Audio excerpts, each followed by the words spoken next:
नमस्कार, आप देख रहे हैं सी न्यूज भारत और मैं हूं आपके साथ आकांक्षा यादव। वक्त चुका है न्यूज आर का। रुक करेंगे इस वक्त की बड़ी खबर की तरफ, जहां खबर राजधानी लखनऊ की इको गार्डन से है, जहां 54 दिनों से धरना दे रहे 69,000 शिक्षक भर्ती के आरक्षित वर्ग के अभ्यर्थियों का सब्र अब टूटता नजर आ रहा है। बता दें कि 69,000 शिक्षक भर्ती का परिणाम आने के बाद से ही आरक्षित वर्ग के अभ्यर्थियों द्वारा भर्ती में आरक्षण घोटाले किए जाने का आरोप लगाया जा रहा। इस मामले में राष्ट्रीय पिछड़ा वर्ग आयोग ने भी माना है कि भर्ती में आरक्षित सीटों के साथ छेड़छाड़ हुआ है। इस संबंध में आयोग ने अपनी रिपोर्ट भी सरकार व शिक्षा विभाग को प्रेषित की है। आरक्षित वर्ग के अभ्यर्थियों द्वारा कई बार धरना प्रदर्शन किया गया। इन अभ्यर्थियों पर पुलिस की लाठियां भी चली, लेकिन आंदोलन चलता रहा। जब इस शिक्षक भर्ती में आरक्षण घोटाले को विपक्षी दलों ने मुद्दा बनाना शुरू किया, तब जाकर उत्तर प्रदेश सरकार हरकत में आई और इसी क्रम में पिछले सप्ताह आरक्षित वर्ग के शिक्षक अभ्यर्थियों से प्रतिनिधि मंडल की शासन स्तर पर वार्ता हुई, जहां वार्ता में मामले के निस्तारण हेतु अभ्यर्थियों को 1 सप्ताह का समय दिया गया था। लेकिन समय सीमा समाप्त होने के बावजूद भी बेसिक शिक्षा विभाग मामले को निपटाने में असफल रहा। नतीजन 54 दिनों से शांतिपूर्ण ढंग से चल रहा धरना प्रदर्शन आरक्षित वर्ग के अभ्यर्थियों में आक्रोश व्याप्त हो गया है, जो अब कभी भी फूट सकता है। आइए आपको दिखाते हैं इको गार्डन से संवाददाता उमेश विश्वकर्मा की एक ग्राउंड रिपोर्ट। मांग हमारी, मांग हमारी, हम क्या है चाहते, हम लेके जाएंगे, हम लेके जाएंगे, हम नहीं जाएंगे, हम यही मरेंगे, हम लेके जाएंगे, हम लेके जाएंगे, हक हमारा। 69,000 शिक्षक भर्ती में राष्ट्रीय पिछड़ा वर्ग आयोग की रिपोर्ट को लागू किए जाने की मांग को लेकर लगातार 54 दिनों से राजधानी लखनऊ के इको गार्डन में शिक्षक अभ्यर्थियों का धरना प्रदर्शन जारी है। आरक्षित वर्ग के शिक्षक अभ्यर्थियों की दशा इस समय काफी खराब हो चुकी है। लगातार धरना प्रदर्शन करने के उपरांत ये लोग मानसिक रूप से परेशान हैं। इस समय लगातार बारिश, धूप आदि समस्याओं का सामना करते हुए ये लोग इको गार्डन में डटे हुए हैं। फिर भी इनको उम्मीद है मुख्यमंत्री योगी आदित्यनाथ जी से, जैसा कि अभी पिछले दिनों उन्होंने ट्वीट किया था और इनको एक उम्मीद की किरण जगी थी कि अब इनका भला होने वाला है, जिसमें मुख्यमंत्री जी ने संबंधित अधिकारियों को 7 दिन का सख्त निर्देश दिया था, किंतु 7 दिन अब बीत चुके हैं। आज 9वां दिन है, अभी तक इनकी समस्या का कोई समाधान नहीं निकला। जी भैया, क्या नाम है आपका? सर, मेरा नाम हसीन मोहम्मद है। मैं महुआ जिले से बिलोंग करता हूं और मैं आपको बता दूं कि आज हमारे अनवरत 54वां दिन है धरने का और हमारी पीड़ा को सरकार पता नहीं क्यों इतनी उदासीन है। जो सबका साथ और सबका विकास के लिए सरकार आई थी, वो हमारी यहाँ पर जो सभी संघर्ष के साथी रात दिन किस प्रकार से मेहनत और कर रहे हैं, पीड़ा से गुजर रहे हैं हम लोगों के पास। मैं सर आपको बता दूं इस चैनल के माध्यम से कि हम लोग रात में किस प्रकार से गुजर बसर करते हैं। कोई साथी हमारे बस स्टैंडों में रात में सोने के लिए डला रहता है, कोई सड़कों के फुटपाथों में, और कई लोग क्योंकि 5 बजे के बाद यहाँ से भगा दिया जाता है हम लोगों को, सभी के पास रुकने की व्यवस्था नहीं है। लेकिन जैसे कि तैसे हम लोग अपना को एडजस्ट कर रहे हैं, ऐसे धूप में, छाँव में, बरसात में। हम लोग सर बीमार भी पड़े हैं, बहुत से साथी बाहर चले गए, फिर आते जाते रहते हैं। सर मैं सीधी सी बात आपको कहना चाहता हूँ, सरकार ने जब अधिकारियों ने हमारे साथ इतना बड़ा अन्याय किया है, ये छुप नहीं सका। पिछले 1 वर्षों से राष्ट्रीय पिछड़ा वर्ग आयोग में हमारे साथी जो गए थे शिकायत लेकर, तो उस पे 1 वर्ष तक बराबर सुनवाई करने के दौरान राष्ट्रीय पिछड़ा वर्ग आयोग ने ये रिपोर्ट दी। ये रिपोर्ट जब दी, उसमें स्पष्ट बताया गया कि कम से कम 15 से 18,000 के बीच जो आरक्षित वर्ग की सीटें थी, उनको आरक्षण वर्ग को दिया नहीं, दूसरे अभ्यर्थियों के द्वारा भर दिया गया। तो मैं आपको बताना चाहता हूं कि सर अगर विश्वास नहीं है शिक्षा मंत्री जी को, माननीय मुख्यमंत्री जी को, इस राष्ट्रीय पिछड़ा वर्ग आयोग की रिपोर्ट पर, तो क्यों बनाते हैं ये सारे आयोग? क्यों मोदी जी ने इस राष्ट्रीय पिछड़ा वर्ग आयोग को बनाया? हालांकि पिछले दिन मुख्यमंत्री जी ने जब इसको संज्ञान पे, इस मैटर को संज्ञान में लिया है, तो जाहिर सी बात है अधिकारियों के टेबल पे ये रिपोर्ट भी होगी और जो आप लोग आरक्षण घोटाला का आरोप लगा रहे हैं, वो खामियां भी उस टेबल पे होंगी। जी, हम आरोप नहीं लगा रहे हैं सर, ये एक संवैधानिक संस्था है राष्ट्रीय पिछड़ा वर्ग आयोग, इसको न्यायिक संस्था भी है सर।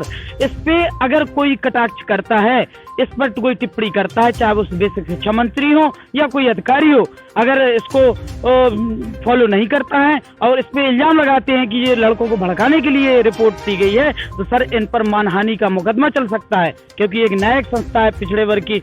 और सर माननीय मोदी जी ने जब इस संस्था को बनाया था तो क्या सर पिछड़े वर्ग के हितों को ध्यान में रखते हुए तो बनाया होगा। लेकिन सर ये बताइए, जब आयोग बना, नया आयोग बना, लेकिन सर जी अब उसने जो आपको पिछड़ों के हितों की रक्षा के लिए उसने कोई कदम उठाया है, बहुत ही सराहनीय कदम उठाया है। मैं माननीय लोकेश प्रजापति जी को धन्यवाद देना चाहता हूं, जो हमारे पिछड़े वर्ग के मसीहा बनकर उभरे हैं। हम लोग ऐसे में बताइए, हमारे पास जो कोई साथ देने वाला नहीं था, माननीय मंत्री जी ने हम लोगों पे लाठी चार्ज करवाया था दिसंबर में, उस समय हमारे पास कोई आयोग का या किसी प्रकार का कोई रिपोर्ट नहीं था। लेकिन आज खुशी की बात है कि हमारे पर राष्ट्रीय पिछड़ा वर्ग आयोग की रिपोर्ट है, जिसमें स्पष्ट कहा गया है, 10 नंबर के जो पॉइंट नंबर 10 में स्पष्ट कहा गया है सर कि ओबीसी वर्ग को 27% आरक्षण, जो जनरल की कैटेगरी के गुणांक के जस्ट नीचे 27% जो देना चाहिए, उसकी जगह मात्र 3.5% आरक्षण दिया गया है, मात्र 2600 सीटों के आसपास दिया गया है। तो बताइए, ये अन्याय नहीं है, सरासर बेईमानी है सर। ये कैसे छुप जाएगा? आपने लिस्ट बनाई है। मानते हैं कि इस शिक्षक भर्ती में आरक्षण घोटाला हुआ है? जी बिल्कुल। जब आयोग एक संवैधानिक संस्था है, न्यायिक संस्था है, उसने घोषित कर दिया कि इसमें घोटाला हुआ है, तो सर बताइए, हमारी बात तो ये कभी मानते नहीं, लाठीचार्ज करके दौड़ा देते हैं माननीय शिक्षा मंत्री जी। सरकार ने संज्ञान में लिया है आपके मुद्दे को, अब समय दिया है मुख्यमंत्री जी ने, तो हो सकता है कि आने वाले समय में आप लोगों की समस्या का निस्तारण हो। अच्छा बताइए, पसीना क्यों आ रहा है इतना आपको? सर ये बताइए, मैं इस समय खड़े होने की स्थिति में नहीं हूँ। मैं 3 दिन से बराबर रात में सो भी नहीं पाता हूँ। हम लोग किसी तरह एडजस्ट होते हैं रात में कहीं सोने के लिए। सर वहाँ पे समस्या है, मैं आपको बता दूं, शारीरिक रूप से मानसिक रूप से हम कमजोर हो चुके हैं, और सर मेरी तबीयत भी खराब रही, हमारे बहुत से साथी बीमार हुए हैं। सर बताइए, अगर हम लोगों की पीड़ा अगर माननीय मुख्यमंत्री, हमारे प्रदेश के मुखिया नहीं सुनेंगे, तो सर बताइए हम किसके पास जाएं? हमें बड़ा अफसोस है कि हमने जो सरकार बनाई, मैंने भी बीजेपी को वोट दिया था, मेरे पास रिकॉर्ड है। लेकिन सर बताइए, अगर इसी प्रकार हम लोगों के साथ अन्याय हुआ तो आएगा। मैं आपको बता दूं सर, हम लोग ऐसी पीड़ा से गुजर रहे हैं कि अगर हमें न्याय ना मिला, इसी प्रकार से हम लोगों का आंदोलन चलता रहा, तो एक दिन दर्द की इंतहा होगी। और सर मैं आपको बता दूं, मैं कुछ भी कर सकता हूं, मैं कोई भी ऐसा कदम भी उठा सकता हूं, क्योंकि मैं मेंटली रूप से बहुत ज्यादा परेशान हूं सर। मैं एक बुंदेलखंड के ऐसे इलाके से आया हूं जहां राजनीति में, नेतागिरी में इतना पिछड़ापन है कि हमारे क्षेत्र को सुनने वाले जो हमारे नेता भी हमारे रिपोर्ट को, सरकार को नहीं कह पा रहे हैं, पिछड़े वर्ग का ढोंग रचते हैं। हमारे यहाँ की जब विधायक हो, चाहे वो सांसद हो, वो सिर्फ हमारे यहाँ के वोट लेने आ जाते हैं, लेकिन महोबा क्षेत्र में हमारे यहाँ के जो कोई ना विकास है ना कुछ है। मैं बस सीधा बताना चाहता हूँ, अगर पिछड़ों का के लिए अगर आंदोलन है और इसमें अगर न्याय ना मिला, तो अगर मेरे दरवाजे पे अगर बीजेपी का कोई पिछड़ा नेता अगर आता है, तो सर मैं उसके साथ कुछ भी कर जाऊंगा। या तो मेरी अपील सुन ली जाए सभी साथियों की, क्योंकि मैं इस समय टूट चुका हूं सर, मैं ताने सुन के टूट चुका हूं। लोग, समाज, सभी लोग हम लोगों की हंसी उड़ाते हैं कि आपका नहीं हुआ, आपका नहीं हुआ। अब उन लोगों को कौन बताए कि रखिए, आंदोलन की राह पर आप हैं, और आंदोलन के राह बड़े कांटे भरे होते हैं, सफलता देर में मिलती है, लेकिन आप सच्चाई के रास्ते पे हैं। आपके हक के लिए जरूर सरकार सुनेगी और सरकार के नुमाइंदे भी सुनेंगे। सर बस आप लोगों का ही सहारा है, जो यहाँ पे आप लोग आते हैं और हमारी पीड़ा को दिखाते हैं। कोई भी अधिकारी SCIT का अभी तक यहाँ पे कभी कोई सुन लेने नहीं आया, शासन का कोई भी अधिकारी यहाँ पूछने नहीं आया कि सर खाना खाते हैं या पानी पीते हैं, एक टाइम खाना खा के हम लोग किस प्रकार से यहाँ गुजारा करते हैं। सर बताइए, इतना बड़ा अन्याय इस राम राज्य में अगर इस प्रकार से होगा, तो क्या हमें अगला विश्वास हो कर पाएंगे हम इन नेताओं पे? क्या इस सरकार पे हमें अगली बार भरोसा होगा?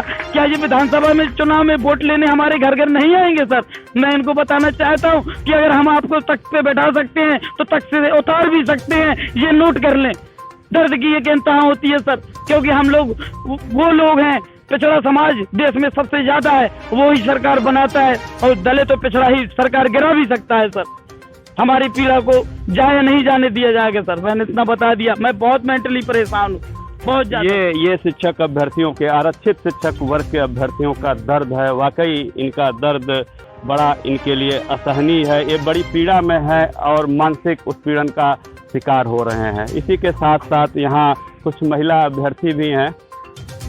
जी, क्या कहना चाहती हैं? जी, मैं मुक्ता कुशवाहा 69,000 शिक्षक भर्ती की आरक्षण पीड़ित अभ्यर्थी हूँ। जैसा कि मतलब बहुत दिनों से आप देख रहे होंगे कि ये सब जो चल रहा है उसमें इतनी धांधली जो भी अभी तक इस भर्ती में हुई, उसके बाद जब हम एक जायज मांग लेके एनसीबीसी की रिपोर्ट लेकर अपनी मांग को यहाँ रखने आए तो यहाँ पे हमारे साथ बर्बरता की जाती है, हमारे हाथ तोड़ दिए जाते हैं। उसके बाद हमने अभी देखा कि कल हमारे राष्ट्रीय अध्यक्ष बीजेपी के राष्ट्रीय जेपी नड्डा जी मतलब ये उसी एनसीबीसी रिपोर्ट को हाथ में लेकर अपनी तारीफ कर रहे हैं कि इसे हमने बनाया है, पिछड़ों और दलितों को मतलब आगे ले जाने का। लेकिन उस रिपोर्ट को उत्तर प्रदेश सरकार क्यों नहीं मान रही है? यही तो विडंबना है। ये वो लोग हैं जो अपनी ही बनाई हुई चीज को मानने से इनकार कर रहे हैं। तब भी हमें आश्वासन दिया गया है, जब हमारे महाराज ने, हमारे सीएम ने इस चीज को मतलब अपने संज्ञान में लिया है, तो एक उम्मीद है कि हमें हमारा न्याय मिलेगा, हमारा आरक्षण जो 27%, 21% है वो हमें मिलेगा। लेकिन मुझे इस चीज का मतलब ताज्जुब होता है कि एक प्रदेश का राजा आपको कहता है कि आपको न्याय मिलेगा, इतने दिन में न्याय मिलेगा। उसके प्रशासनिक अधिकारियों की इतनी हिम्मत हो चुकी है जो अपने राजा की बात, अपने सीएम की बात को मतलब पूरा नहीं कर पा रहे हैं समय। आप देख सकते हैं आरक्षित वर्ग के पुरुष अभ्यर्थियों के साथ साथ इस धरने में महिला अभ्यर्थी भी काफ़ी संख्या में है। जी मैडम, आप आगे हैं, कहाँ से आई हैं आप? मैं मेनका यादव आजमगढ़ से आई हैं। मैं लगातार आप 54 दिन से यहाँ पे डटी हुई हैं। हाँ, 54 दिन से मैं धरने पे बैठी हूँ। अपनी मांग के लिए बार बार सरकार से पुकार करती, मगर सरकार हम लोग की बात को सुन नहीं रही है, अनदेखी कर दे रही है। हम लोग ऐसे धरने पे बैठे रहेंगे जब तक हम लोग की जो हम समस्या को सॉल्व नहीं करती है। इन दिनों तो काफ़ी समस्याओं का भी सामना करना पड़ रहा होगा आप लोगों को। जी, बहुत समस्या है, क्योंकि हम लोग भूखे प्यासे इसी धूप में और बारिश में यहाँ पे डटे रहते हैं, फिर भी सरकार हम लोग की भावनाओं को नहीं समझ रही है। हम लोग की आरक्षण देने की कृपा करें। ये आरक्षण मुद्दे को लेकर न्याय की आस में लगातार 54 दिनों से यहाँ बैठे हुए हैं और फिर भी इनको मुख्यमंत्री योगी आदित्यनाथ जी पर भरोसा है कि पूरा प्रकरण उन्होंने संज्ञान में लिया है। अगर पूरे मामले की निष्पक्षता के साथ जांच कराई जाए और पिछड़ा वर्ग आयोग की रिपोर्ट को लागू कर दिया जाए तो इनकी समस्याएं समाप्त हो जाएंगी और आरक्षण मुद्दे को लेकर सरकार पर, विभाग पर लग रहे दाग का धब्बा भी मिट जाएगा। सी न्यूज़ से उमेश विश्वकर्मा। फिलहाल के लिए इतना ही। देश और दुनिया की तमाम बड़ी खबरों के लिए देखते रहें सी न्यूज़ भारत।